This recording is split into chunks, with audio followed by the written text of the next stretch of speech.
40 की मिल रही है। मोदी का संदेश है 6 तारीख को कमल का बटन दबाओ और 13 रुपए किलो की शक्कर खाओ।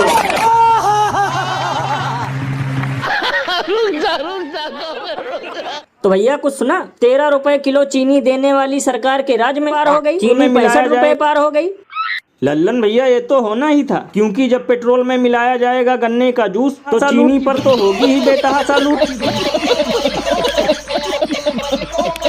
लल्लन भैया अब तो मुझे पक्का यकीन होने लगा है ये गरीबी नहीं बल्कि गरीबों को मिटाने के लिए सत्ता में आए हैं।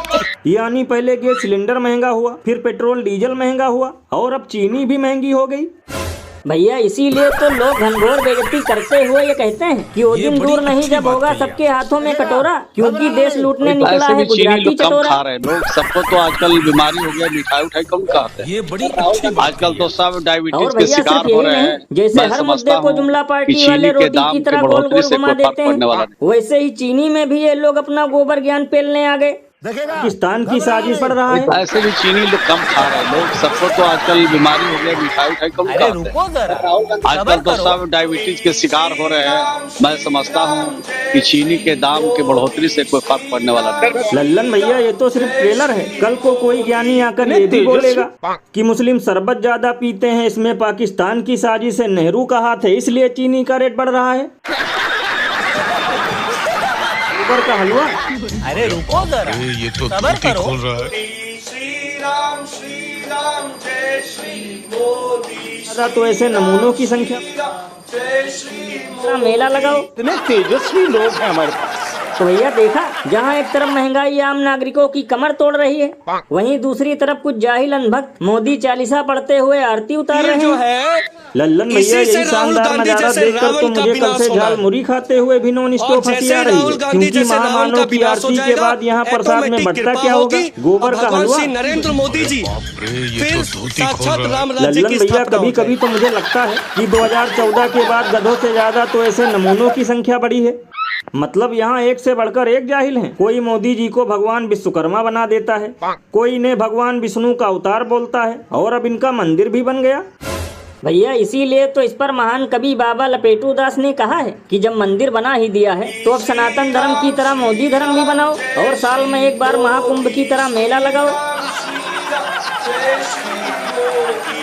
तेजस्वी लोग और भैया सिर्फ यही नहीं, आगे तो इन जाहिलों ने और गुड़ गोबर कर दिया। ये तीर जो है इसी से राहुल गांधी जैसे रावण का विनाश, राहुल गांधी जैसे रावण का विनाश हो जाएगा, राहुल गांधी जैसे रावण का विनाश हो जाएगा। भगवान श्री नरेंद्र मोदी जी होगी, भगवान श्री नरेंद्र मोदी जी फिर साक्षात राम राज्य की स्थापना हो जाएगी।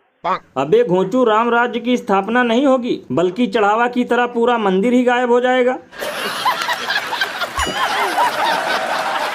एक पति पत्नी मार्केट में गए, तभी मार्केट में एक लड़की ने पति को हेलो किया।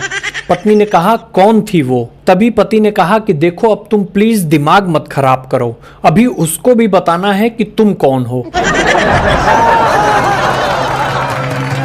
अच्छे पति पत्नी की परीक्षा तो उस दिन रहती है जिस दिन दोपहर को दोनों के बीच में लड़ाई जमकर हुई हो और शाम को मेहमान आ जाएं।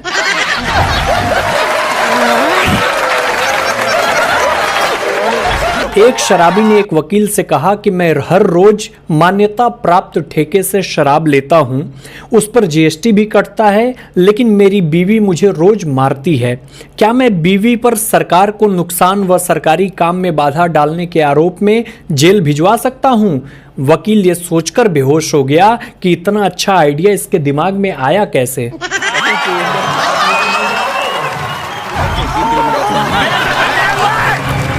एक जीजा ने साली से कहा कि तुम्हारी बहन मुझसे बहुत प्यार करती है। तभी साली ने कहा कि हाँ पता है, तभी तो इतना प्यारा एसएमएस भेजा है दीदी ने। जीजा ने कहा क्या लिखा है उसमें? साली ने कहा लिखा है कि कोई पत्थर से ना मारे मेरे दीवाने को, बस से उड़ा देना मेरे परवाने को।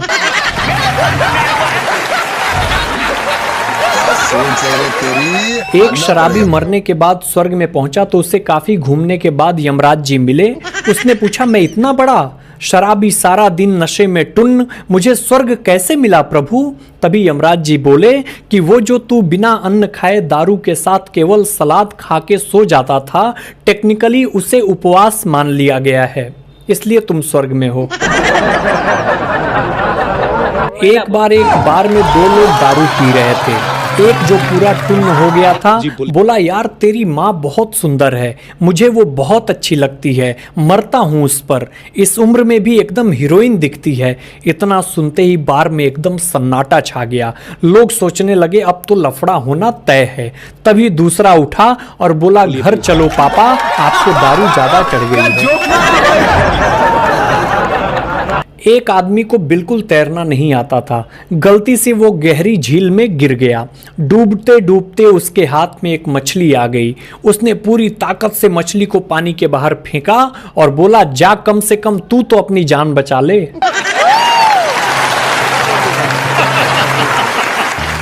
एक व्यक्ति सुबह सुबह भगवान को कोसे जा रहा था। हे भगवान, ये तेरी कैसी माया है, अपना बच्चा रोए तो दिल में दर्द और दूसरे का रोए तो सिर में दर्द, अपनी बीवी रोए तो सिर में दर्द, दूसरे की बीवी रोए तो दिल में दर्द। एक शराबी शराब पीने के बाद मस्ती में झूमते हुए घर की ओर जा रहा था कि अचानक ठिठक गया। दरअसल उसके पीछे दो लड़कियां पता नहीं किस बात पर आपस में झगड़ते हुए चल रही थीं। एक लड़की ने कहा, भगवान करें तेरी शादी इस शराबी से हो जाए। तभी दूसरी लड़की ने कहा, नहीं, भगवान करें तेरी हो जाए। तभी शराबी ने कहा कि मैं रुकूं या जाऊं।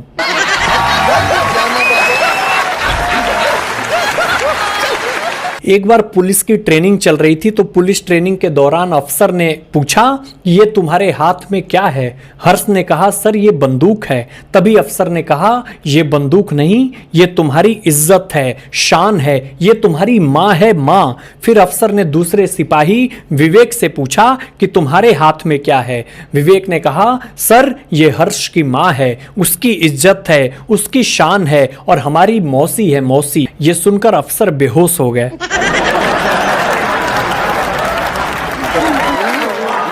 एक पत्नी सुबह सुबह सर पकड़कर बैठी थी। पति ने पूछा, क्या हुआ?